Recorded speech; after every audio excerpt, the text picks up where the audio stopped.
Assalomu alaykum hammaga, do'stlar, azizlar. Demak, bugungi mehmonlarimiz bilan tanishamiz. Akbarjon qayerdan kelganlar? Marg'ilon. Farg'ona viloyatining Marg'ilon shahridan kelishgan bular. Bir oy oldin operatsiya o'tkazib ketgan. Laparoskopiya usulida har doimgidek kesmalarsiz ich qotish bo'yicha. To'g'rimi? Qabziyat shikoyat bo'lib kelgan. Akbarjon, o'zingiz gapirib berasizmi? Yo, onangizni eshitamizmi? Nima shikoyat bilan kelganingiz bir oy oldin? Voy, birinchi o'rinda mana shu qizimga rahmat, qanjonlari sog' bo'lsin. O'g'lim ancha qiynaldilar, kuzdan beri qiynaldilar, bansalarda yotib chiqdik, natijasi bo'lmadi. Keyin biz telefonda titkilab o'tirib, siz telegramda ko'rib qoldik. Keyin shaka kelishga nima bo'ldi? Yatta analizlar topshirdik, Farg'onada jicha vahima qilib yuborishdi. 50 qilishi bir balolar deyishib gapirishdi. Keyin sizni manzilingizni oqtarib keldik. Xudoga shukr, Tanjoni sog' bo'lib qoldi. Mana erkatoyimiz. Erkatoy va yigitimiz. Iloyim sizlardan Tanjonlaring sog' bo'lsin. Nima shikoyat bo'lgan? Bir oy oldin ich qotish, ichlari qotib, bir 3 kun, 4 kundan qotib, keyin mana chap tomon, qo'rg'ar tomoniga juda qattiq og'riqlar berdi, o'rta tomonlarga og'riq berdi.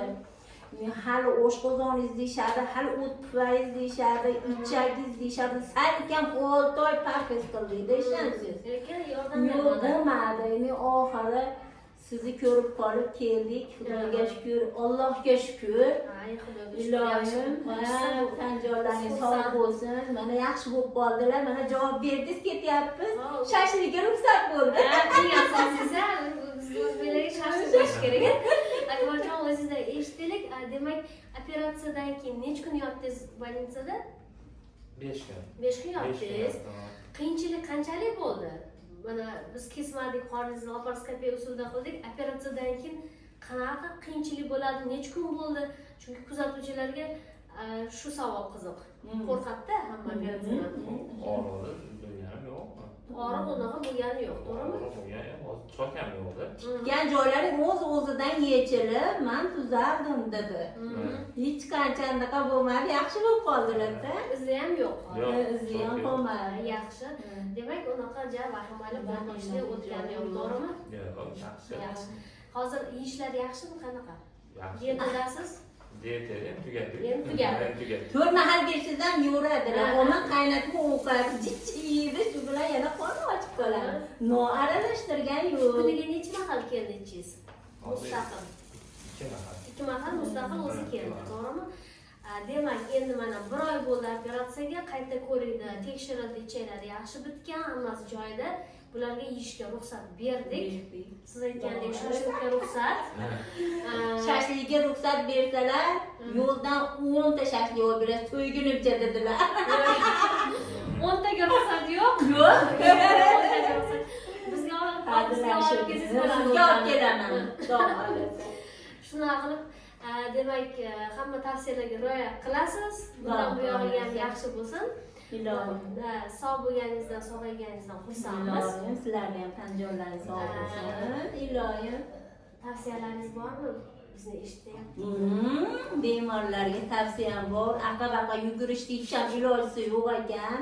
Xuddi shakka manzilga kelsalaring, juda chiroyli bo'lib, og'riqsiz, 1 soatda chiroyli bo'lib ana reklama. Nasib qilsinlar hammaga. Ana reklama, mana reklama. Mayli, hazil bilan, lekin qayerga borishdan qat'iy nazar kerakli mutaxassisga uchrash kerak, o'shanaqa vaqtida uchrash kerak. Chimchiq so'ysa ham qassob so'ysin degan joyi bor ekan-da. Demak, hammaga rahmat. Tanjoningiz sog' bo'lsin. Kuzatuvchilarimiz, azizlar. Gap qisqa shuki, shikoyat boshlandimi, qanaqadir noqulayliklar boshlandimi, vaqtida ko'ringlar. Mutaxassisga, vrachga ko'ringlar. Qo'llari yengil, siynim bor ekanlar. Qo'llarimiz 5 baho. Sog' bo'ling. Hammaga rahmat, sizga ham rahmat. Boshqa kasal bo'lmanglar. Iloyim, endi kasal bo'lmasin. Iloyim. Hayır.